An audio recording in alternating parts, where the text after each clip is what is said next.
ইনি কে মা? ইনি তোর নতুন বাবা। ছি মা, বলতে লজ্জা করলো না তোমার? পেটে খিদে মুখে লাজ করে কি লাভ? আমি অফিসে যাচ্ছি, তোর বাবাকে রান্না করে খেতে দিবি। হাতটা ছাড়ুন। বাড়িতে কেউ নেই। আপনি ভুলে যাচ্ছেন সম্পর্কে আমি আপনার মেয়ে হই। কাজের চাপে অফিস থেকে ফিরতে দেরি হয়ে গেল। কি ব্যাপার, তুমি লাগেজ প্যাক করছো কেন? তোমার মেয়ে আমাকে বাড়িতে একা পেয়ে হাত ধরে টানছিল। দীক্ষা। হ্যাঁ মা।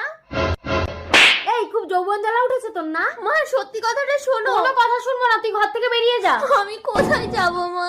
কথা কথা ঘুরবি যে, লম্পট ছেলেগুলো তো যৌবন জ্বালা মিটিয়ে দেবে। যা দরজা খোলো মা। বিনা দোষে বিধি কেন? বাড়িতে কেউ আছেন?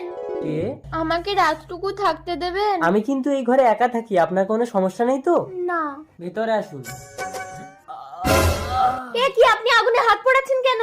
একটা ফাঁকা ঘরে অন্ধকার রাতে যুবক যুবতী নিরাপদ থাকার এটাই একমাত্র উপায়। আর আমি যদি আপনার বউ